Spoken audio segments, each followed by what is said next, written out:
Hello, hello. This is a Japan Zoominar at UC San Diego. I'm Ulrike Schaede, professor of Japanese business at UC San Diego and the director of jfit, the Japan Forum for Innovation and Technology. You're finding yourself at UCSD's School of Global Policy and Strategy, or GPS.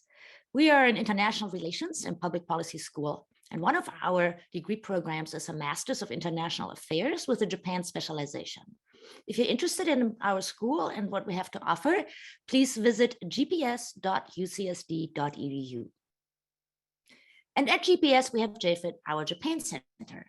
More information on jfit is at jfit.ucsd.edu. If you go to that website, you see that there is a tab called News and Media, where you can sign up to our San Diego Japan Newsflash, which is a bi-weekly newsletter that we put together, especially for people interested in our activities.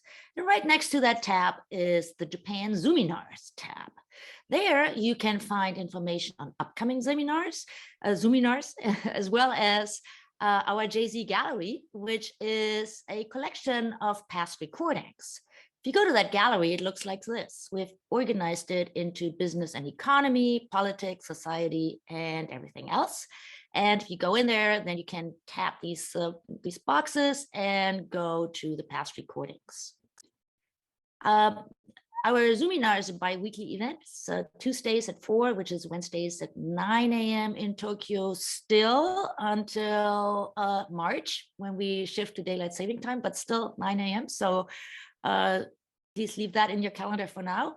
And of course, today we're going to talk about cybersecurity. And then upcoming in 2 weeks from now is a conversation about Japan's health innovation with Taka Kiyoizumi and Aki Soyama, two people who probably together know more about that topic than any other two people I can think of. So make sure you sign up for that and stay tuned for our offerings in March. All right, and today, of course, we're going to talk about cybersecurity, and I'm now going to exit my PowerPoints, but I wanted to show you Matsubara-san's book, which she wrote 2 years ago, and it is one of the most influential books on cybersecurity in Japanese and on that topic. And so with that, let me just stop my share, and here she is. Hey, Matsubara-san, welcome to the Japan Zoominar. Hi. Oops. Oh, no, not quite yet. Not quite yet. I'm going to, hello. So I want to introduce you first. So, Mihoko Matsubara is a chief cybersecurity strategist at NTT, which is, of course, as probably the entire audience knows, sort of Japan's version of AT&T, only still more cohesive and better, I'd say.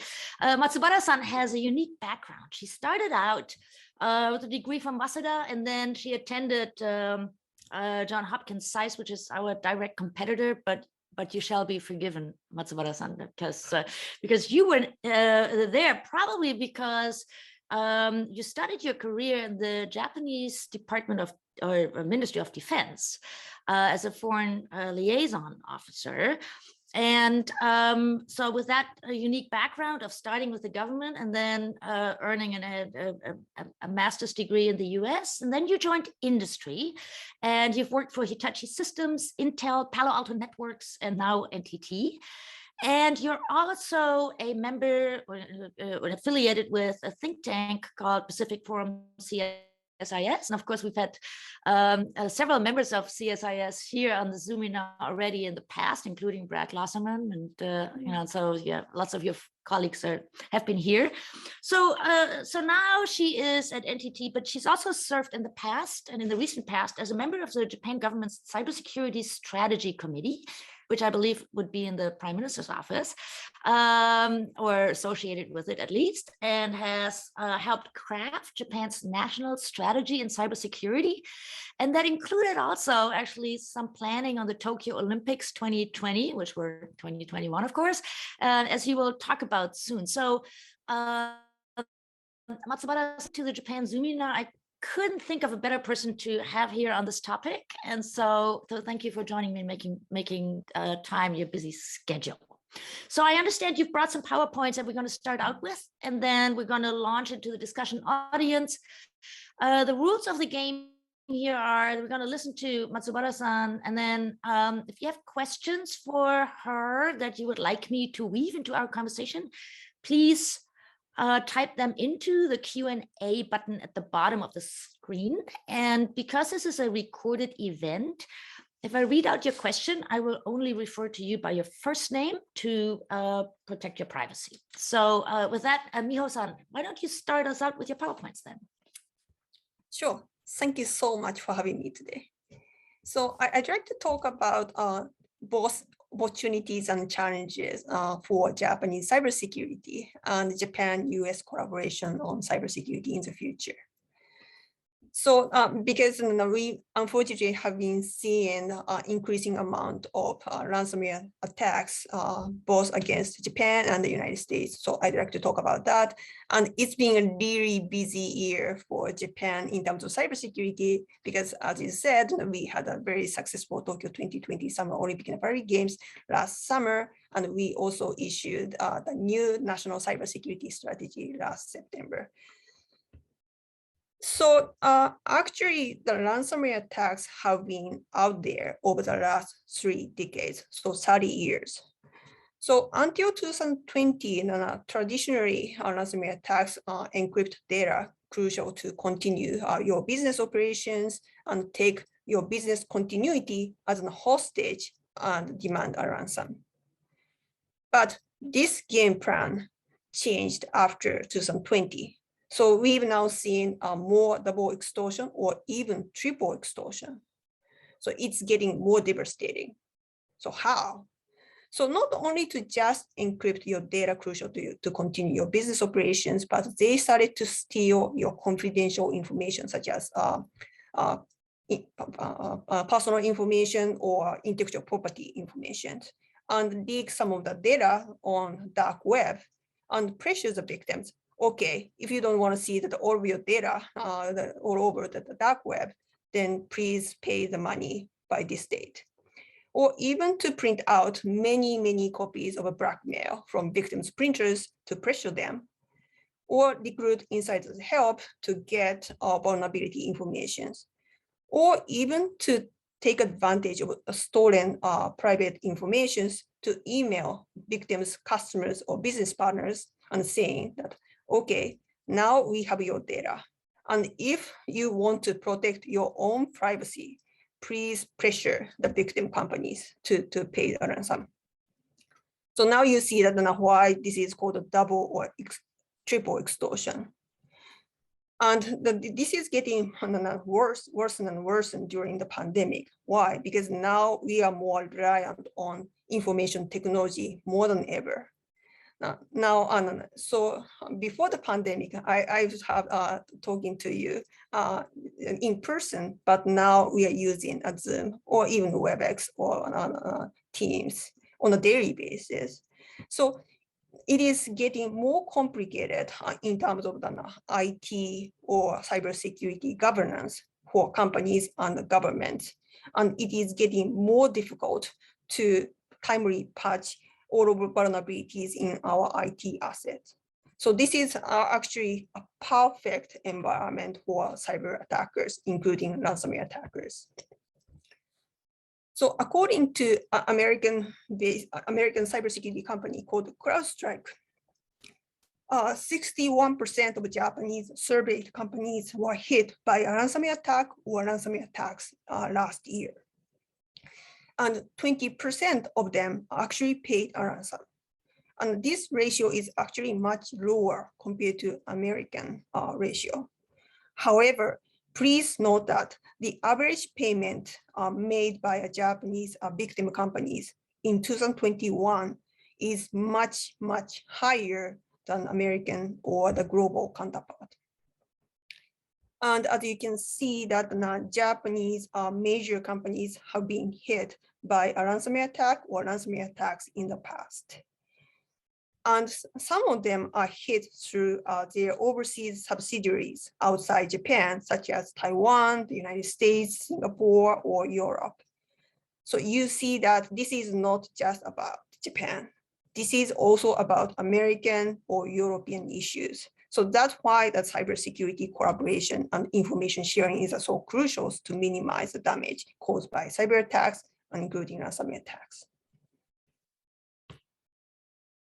And Tokyo 2020 Olympic and Paralympic Games faced unprecedented challenges due to the COVID-19 pandemic. But fortunately, Japan had some advantages to host this game because Japan was able to host G20 Osaka Summit and the Rugby World Cup back in 2019. So even though that it was before the pandemic, we used those big international events as a dry runs to test our cybersecurity capabilities. So now what? So the Tokyo 2020 Summer Olympic and Paralympic Games faced actually a record high number of cyber attacks, 450 million cyber attacks. But fortunately, we've seen no disruptions to the operations of Tokyo 2020 during the games. And Dr. Brian Gantz contributed an article on a success story about Tokyo 2020 cybersecurity, and he attributed this great success to aggressive preemptive measures based on cyber threat intelligence and also best kind of defense and the best people in the right place. And now Japan is so ready to share lessons learned to protect Paris 2024, Los Angeles 2028, and also Brisbane 2032. And so what kind of lessons that we actually specifically learned from Tokyo 2020? So NTT sees 4T is worked to minimize potential damages. So the threat intelligence and monitoring, total security solutions, talent, of course, mind and formation, and team 2021. Because if you don't see, if you cannot visualize what is coming, it is difficult, it is impossible to minimize damages. And you cannot have one magic box, you have to have a total solutions. And of course, technology is so important, but first of all, if people do not see the need of what kind of technology or what kind of people should be deployed to where, then cybersecurity or physical security would not be assured. And this would be the teamwork from the beginning to the end. So that is why 4T was so important for the success of Tokyo 2020. And after the end of the successful Tokyo 2020, the Japanese government issued a new national cybersecurity strategy in September 2021. And for the first time in history, this strategy named China, North Korea, and Russia are the three major state-sponsored actors to launch cyber attacks. And this strategy also said that Japan needs to enhance its national capabilities to attribute and hold the attackers accountable. And for the first time in the history, that the strategy also mentioned the importance of the free and open Indo-Pacific security and the role of cybersecurity play for this international security. So the government is more determined to accelerate capacity building support for ASEAN countries and also collaboration with Australia, India, the United States, the Quad countries. And to do that, of course, resiliency must be ensured through supply chain risk management and also for economic security. And this strategy also very intriguingly referred to public attributions. So the Japanese government had done some public attribution in the past, but it was always in alignment with other countries, such as the United States and also partner countries in Europe. However, in April 2021, for the first time, Japan did its first standalone public attribution. So National Police Agency Commissioner General Mitsuko Matsumoto did a weekly press conference back then. And during one of his weekly press conferences, he said that the National Police Agency was successfully attributed on a cyber espionage attempt against 200 Japanese organizations to PLA unit, and also tech Chinese hacker group. And he said that this is a challenge to national and economic security. And he also mentioned that Japan's attribution efforts had attracted a lot of attention from the foreign intelligence community. He didn't elaborate on what he meant by that, but it sounds like that even before this press conference happened, the Japanese government had shared their findings with their counterparts outside Japan, and in that kind of insight was appreciated. So Japan has been making a lot of efforts for cybersecurity, but we still see some major differences between Japan and the United States, for example.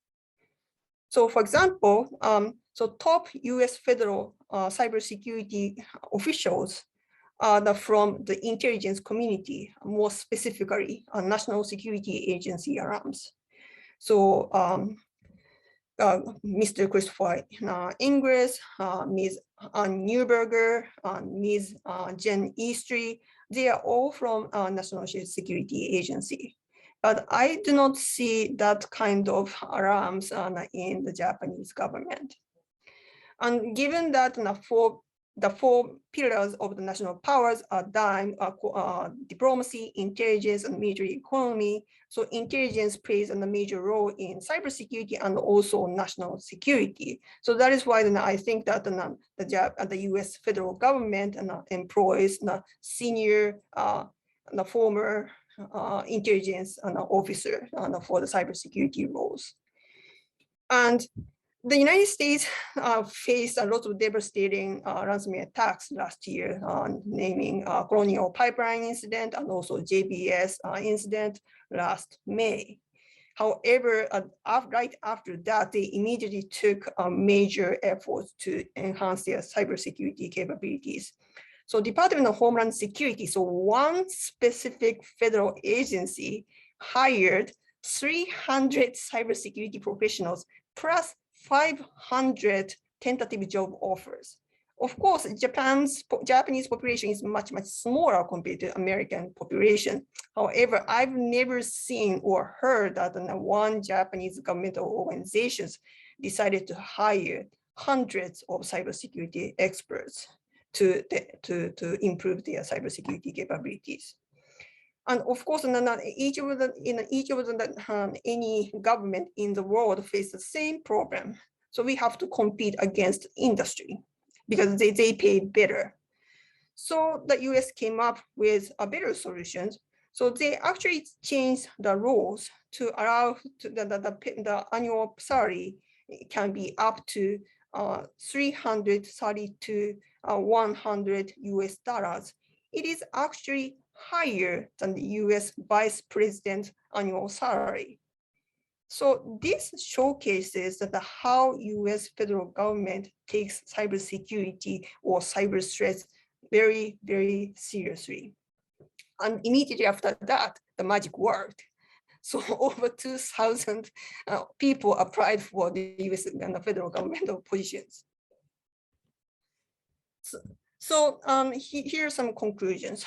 So because both Japan and the United States face the increasing amount of ransomware attacks and the cyber espionage attempts during the pandemic, we have to have more public-private partnerships and information sharing. And of course, Japan has done public attribution in alignment with the United States and also standalone public attributions. But what else Japan can do, because the US government has been doing more, such as prosecutions, also sanctions, and also taking back stolen information from the ransomware attackers, or even seizing ransom Bitcoin paid to a ransomware attacker. And of course, to do this kind of cybersecurity efforts, we need to have a good technologies and also good manpower. So how we can increase hiring, and also we can attract talents by benefits, such as, for example, the US and the federal government already did last year. And because the US government is hiring very senior former national security agency officials, so do we have to have that kind of counterpart in the Japanese government? And also because Japan, Japan has been really struggling with many issues in terms of cybersecurity. However, Japan did a really wonderful and successful story for Tokyo 2020 Summer Olympic Games, and Los Angeles in the US, California, is hosting the Summer Olympic Games in a few years. So as an ally of the United States, Japan should share the insights to make sure that the United States and the Los Angeles can protect Los Angeles 2028 Olympic Games from cyber attacks, including ransomware attacks. So we need to share our success stories, not only in Japanese, but also in English. So thank you very much, and I really look forward to hearing the questions. Well, thank you very much. Yes. So let's start the conversation. I have so many questions, but audience, also, if you have a question, if you type it into the Q&A, I will try to weave it into the conversation we have here. So let me start with this comparison about how the US does it. And, I should have probably mentioned this at the beginning, but for us here in San Diego, it's so obvious. Right? San Diego is a big it's a big Navy town, right? And UC San Diego's cybersecurity division in the computer science department is ranked in the top 5 in the world. So it's a very important topic to all of us here in San Diego, and we understand the connection to the military, and maybe the US is a little bit special in that because it's been at this for a long time. But I'm wondering, how does Japan compare to, let's say, some European countries, right? So is the structure of Japan with the sort of the normal bureaucrat salary for cybersecurity people, or this sort of, much slower, I shouldn't have said that, sort of the readiness preparation, is Germany similar to Japan, or how does Japan compare globally? So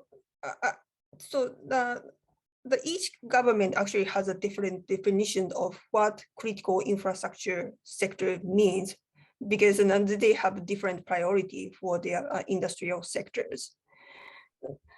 So some countries include national defense or military related industries as part of critical infrastructure sectors, but some countries do not. But regardless of what kind of critical infrastructure sectors you want to protect from cyber attacks, I believe that all of the countries face the same problem because we are so vulnerable to increasing amount of ransomware attacks. So for example, during the pandemic, we started to see more ransomware attackers started to target hospitals, because hospitals were so busy to save lives, and they cannot really afford to spend more money on cybersecurity. So bad guys actually know what they are looking for to exploit our vulnerabilities. So this is really vicious ways to target hospitals and to take not only business continuity, but also human lives as a hostage to pressure them to pay a ransom. And now, a couple of years ago, in a Düsseldorf, a university clinic was hit by a ransomware attack, and they had their IT systems stopped. So they had no choice but to the emergency transfer patients to other nearby hospitals. And one of the old lady patient died right after she was transferred to another hospital near Düsseldorf. And at first, the German law enforcement thought that it might be, the hard death might be because of the treatment delay caused by a ransomware attack. But later they decided that because she was so ill and her condition was so crucial, so even if she was able to get a medical treatment, she eventually passed away. But another similar case already happened in the United States. So you see that, so this kind of ransomware attacks against hospitals or medical institutions are a common threat and challenge all over the world, not only in Germany or Japan, and also in the United States. Yeah, and indeed, we had a case here in town as well. So, and it underscores. I mean, this is actually a kind of a nice example. It's a bad example of how horrible this is, how dangerous is this, how people die. This is not just about money.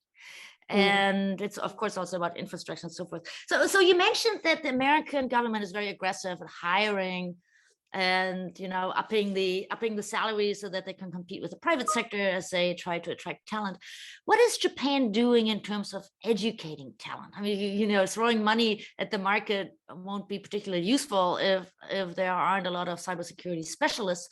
So what are Japanese universities doing, or companies, or in general? Is there an interest in becoming cybersecurity expert in Japan among young Japanese? So education can happen at K-12, university or graduate school level, and also after you started your own career. And the Japan has done all of the three levels. So for example, at K-12 level, so Japanese elementary schools already started to teach programming. Of course, programming is not necessarily just about cybersecurity, but it is one of the foundations to understand cybersecurity. And some elementary schools invite cybersecurity experts to talk about how children can learn to protect themselves from smartphone-based cyber criminals. And at university or graduate school levels, they have some cybersecurity courses and also majors. And even some of the schools only focus on information security. And after you start your own career path, so there are multiple efforts. So now this kind of training can be organization-based, or this can be also cross-sectoral joint efforts to share their expertise to how to hire, educate, and retain and train cybersecurity professionals. So, I don't know whether you would know on the spot, but how would the Japanese universities rank in international comparison? Sort of. I'm sure there's a lot of talent there. Is there a lot of activity around that? I mean, if I were a young Japanese with the University of Tokyo, kind of, if I were smart enough, would they try to make me study cybersecurity, or is that not such a hot topic? So you have an option. So you can major in cybersecurity or the computer science, or some schools, for example, Kyushu University in the western part of Japan, then started to make a cybersecurity course as a mandatory for all of the freshmen. because they saw that because now everybody uses information technologies. So cybersecurity has to be part of information technology, and everybody has to learn about the basic of cybersecurity. So this is not about technology. Of course, you have to understand some technology, but they also teach about registrations, like how to do cybercrime law. And also they talk about the international relations, because cyber attacks are borderless. So you have to understand how in the international frameworks would work to minimize the damages caused by cyber crimes and cyber attacks. Oh, so that's great. So and talking about that, I mean, so what is the status of US-Japan collaboration? I mean, I'm sure there's lots, but then there's a government level. There's also sort of a lot of private sector level collaboration. So there are multiple levels of cybersecurity collaboration between Japan and the United States. So at the governmental level, so Japan and the United States have 2+2 defense and foreign affairs level of ministerial level of collaboration, and it covers cybersecurity these days, of course. And they also have government to government cybersecurity dialogue, usually at the annual pace, but due to the pandemic, it can be challenging. And at the private company level, so both Japan and the United States have systems called Information Sharing and Analysis Center, or ISACs. So ISACs is an industry-based framework or organizations to share cyber threat intelligence and best practices. So American and Japanese version of IT ISAC or ICT ISAC and the electricity and also financial ISACs share cyber threat intelligence. So they not only share domestic intelligence, but also share intelligence between Japan and the United States. So the questions are coming in, and since you talk sharing, I want to entertain Ben's question. Since you mentioned the Olympics and that there's a lot to learn, and Japan should share. We learned so Ben wants to know what you would say the top 1 or 2 lessons learned from the Olympics were. So what is it? I mean, so these big events invite a lot of bad people, right? And so what is it that Japan was able to do that was so successful? So all of the recent Olympic and Paralympic Games have been hit by many types of cyber attacks. So of course, Japan had expected this will happen against Tokyo 2020. But because we also seen that an increasing amount of cyber attacks happening, especially during the pandemic. So it will be a very difficult task. However, even though that the 450 million cyber attacks were detected during the games, but none of them actually disrupted the operations of Tokyo 2020. So first lessons we learned is that even though that we are facing a really difficult cyber threat environment, but if we follow the cybersecurity best practices, we can minimize the damage. So that is why the cyber hygiene and also cybersecurity best practices and public-private partnerships and the international collaboration with partners, including the United States, are so crucial for the success. And second lessons we learned, of course, there are so many other lessons learned, but I would say that the second lessons we learned is that, because Olympic Games is one of the most complicated and the largest sized international event, because we have to invite many sports associations from almost 200 countries, and we usually invite VIPs, or it is difficult, of course, during the pandemic, but we also invite tourism, and this is also another great showcase of innovations. So there are so many different types of stakeholders, not only from Japan, host country, but also from all over the world.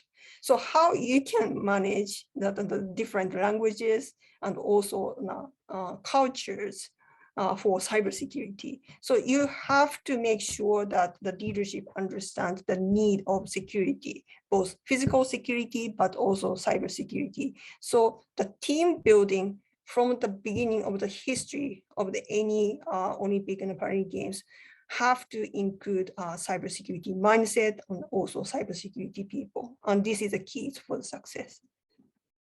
So somebody just asked whether, did you just say 450 million attacks? Yes. In a period of what, 4 weeks or 4 months or something? Or so 450 million cyber attacks during the Summer Olympic Games and Summer Paralympic Games. Wow. And this is actually twice as many as the ones detected during the 2012 London Olympic and Paralympic Games. So we have two questions around, well, you know, so there's Wilfried and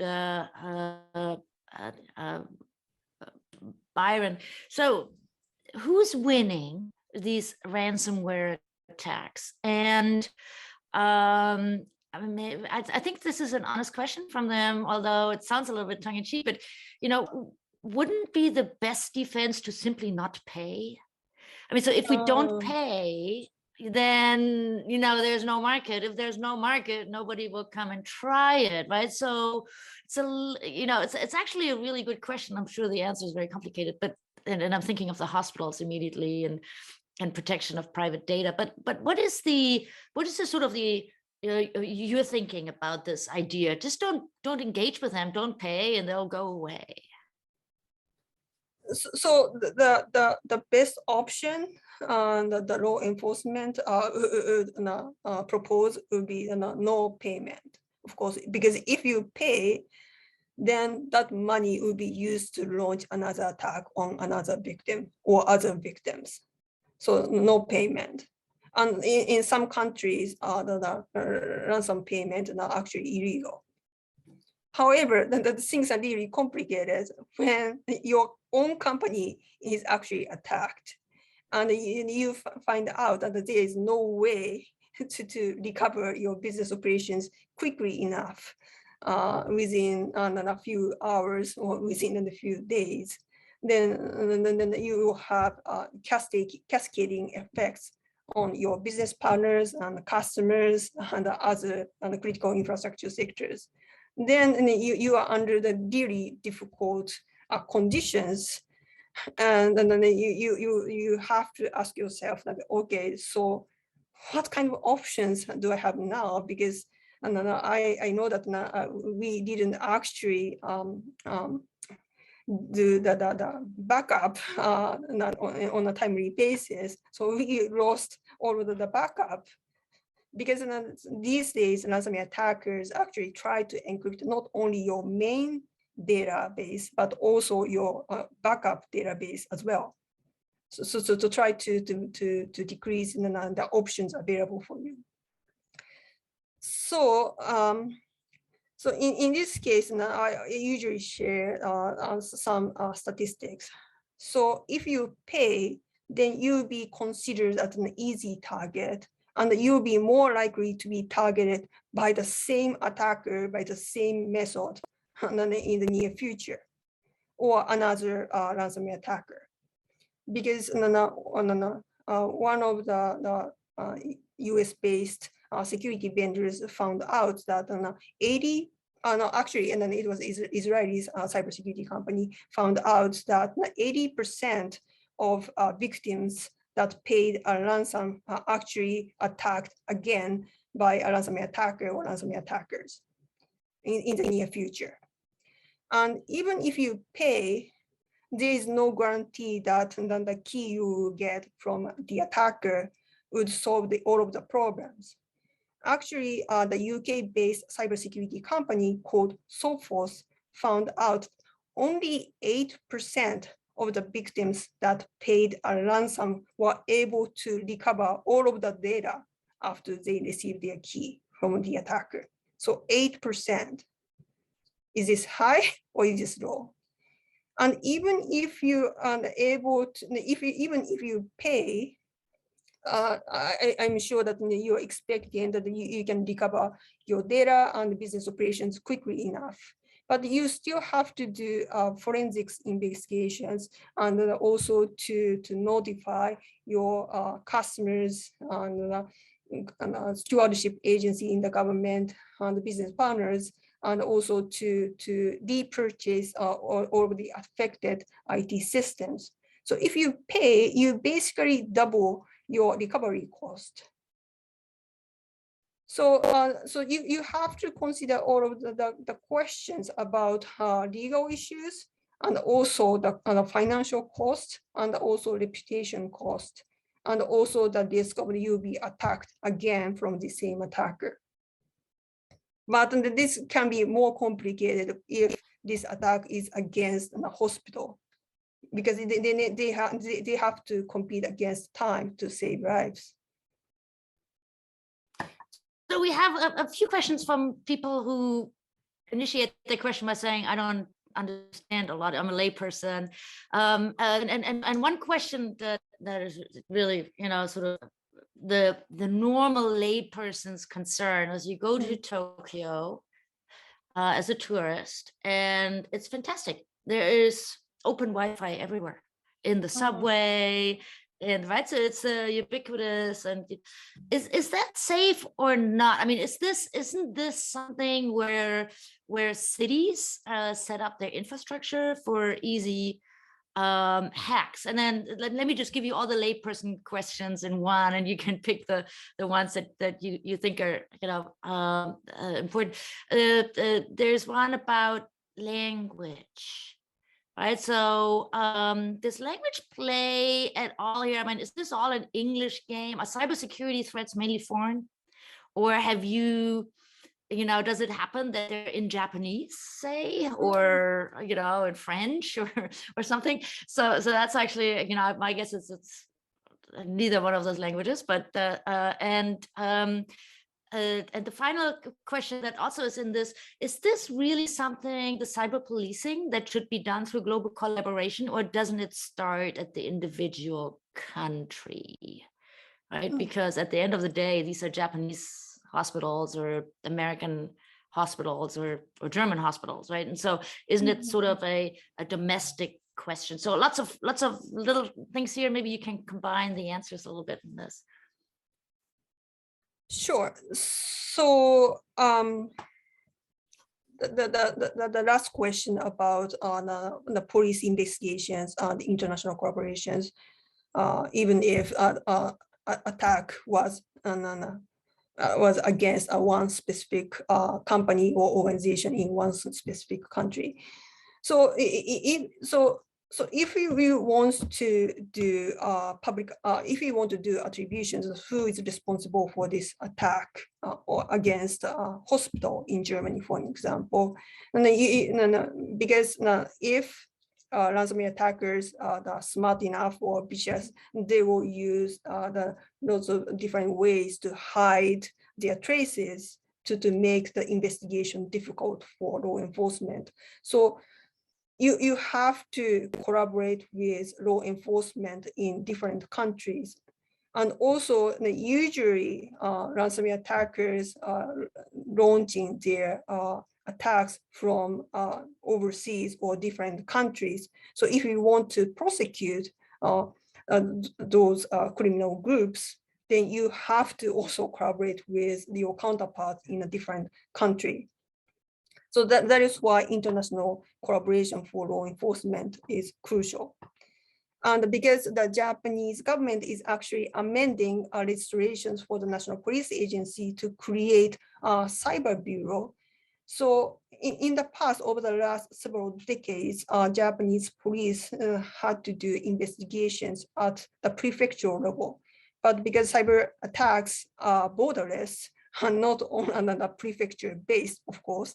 So this amendment would allow the Japanese police to do better coordination among 47 prefectures, and also it would be easier for the Japanese law enforcement to collaborate internationally to investigate on different cyber attacks. So the Cybersecurity Bureau is interesting to me. Those of us who are interested in Japanese politics, and and there are these Kazumi Gaseki watchers. They're always on the lookout. Okay, so what is the ranking in the importance of the ministries? So and you can see that as an outside observer, you can see who is the prime minister's right hand on this issue, or who is part of the cabinet office, and so in recent years, the National Police Agency, together with the Patent Office, by the way, have greatly increased in their ranking, and the Cyber Bureau at the NPA seems to be another one of those things where the National Police Agency is becoming more and more important in Japanese politics. Is that right? Can you say a little bit more about this whole Cyber Bureau thing? So I'm really happy that to see as a Japanese citizen that the Japanese government is stepping up its efforts. And so I highlighted the efforts made by the National Police Agency, but of course the other ministries that are doing the similar efforts. But I'm really happy to see that the National Police Agency is now finally consolidating their cybersecurity units into one big cyber bureaus for better domestic and international investigations on cyber crimes. And also that I also should mention that not only National Police Agency, but also Tokyo Metropolitan Agency and even prefecture police departments started the Economic Security Unit recently. And the Economic Security Unit started to reach out to local companies to share their anecdotes on how to protect companies from economic security related crimes. And this would not only include in-person based criminal activities, or espionage, but also cyber attacks can be included. So I started to see that the news articles from Nikkei or Asahi started to talk about how Japanese police from the national level, but also at the prefecture or Tokyo metropolitan level started to do more to protect Japanese economic security and the companies from economic espionage. So we have more questions on the ransom attacks and the crime and the hackers. So Gloria is wondering whether there's any evidence that you're aware of that Russians and Chinese might collaborate in the attacks. We've talked about collaborating in defending against the attacks, right? And that we need a joint defense. But is there a joint offense as well? Yeah, go ahead. Oh, sorry. So your question is collaborations and collusions and in terms of ransomware attacks? That's right. So there are many ransomware attacker groups to launch different types of ransomware attacks, but most of them we've known are based in Russian-speaking countries.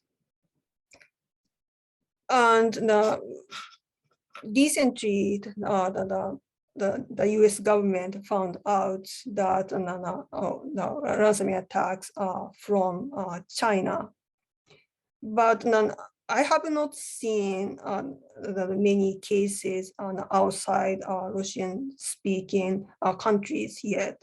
So I am not sure if there are any collaborations between the different types of ransomware attack groups.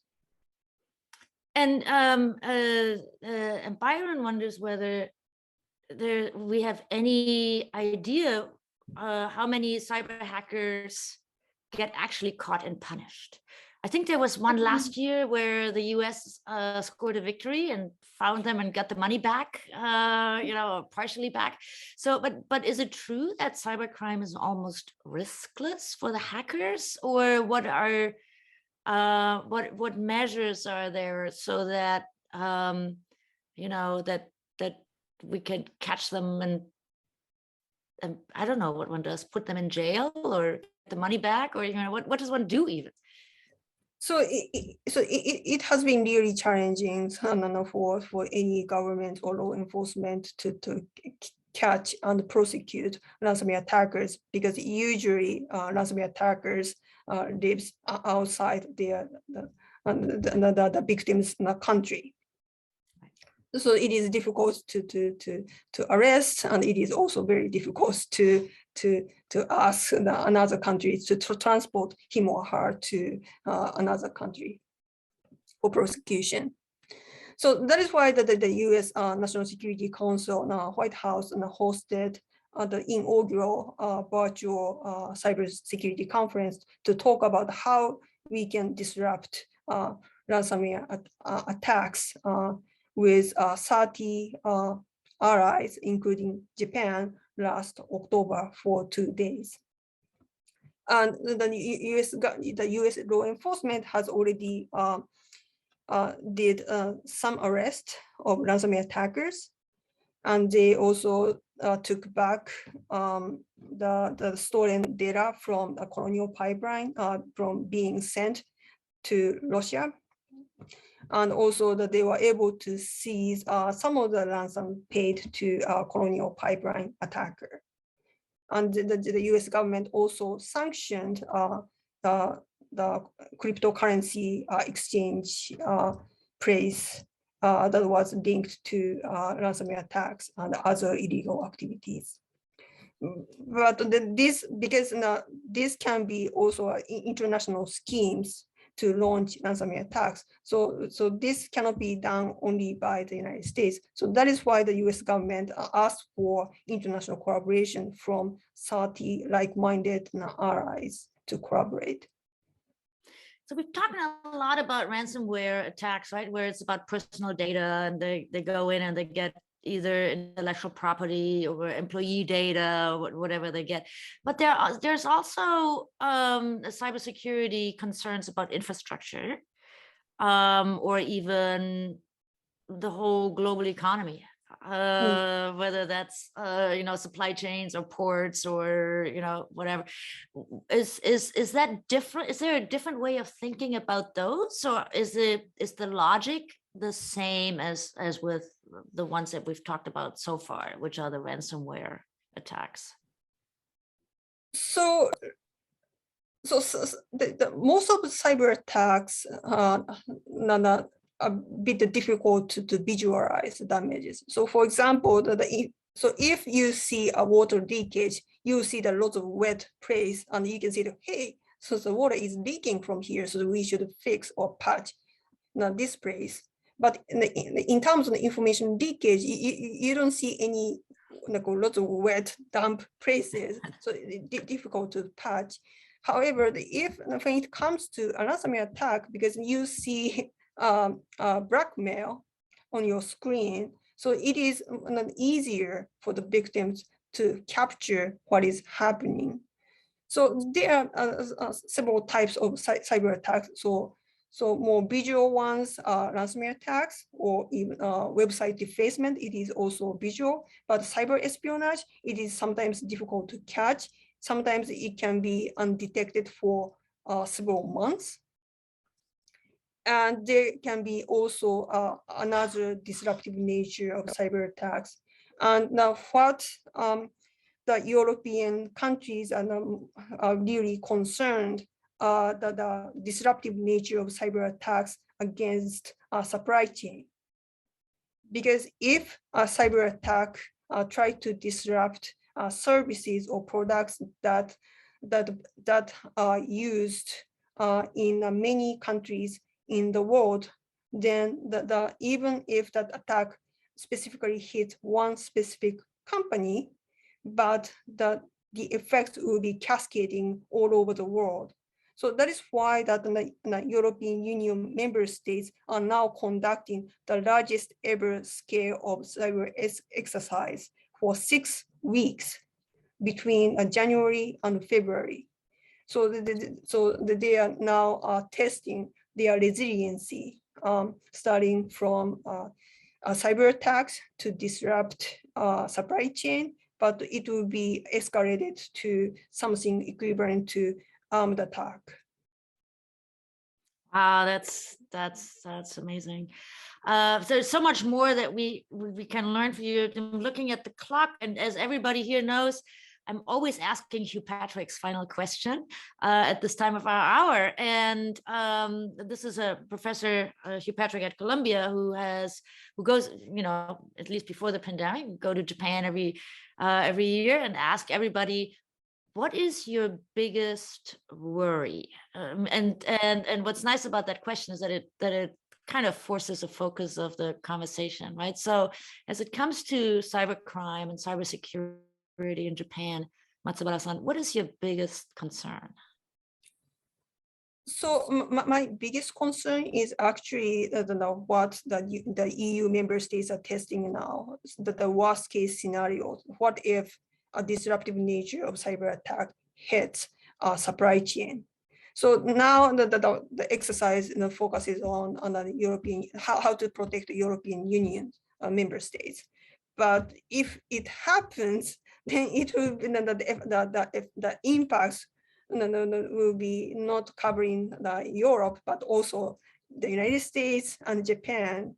So I think that this is great for the European Union to do this when these geopolitical tensions are rising in the world. And I think that this kind of exercise should happen in other countries on a larger scale in the future. And are you thinking that Japan is doing enough in this regard?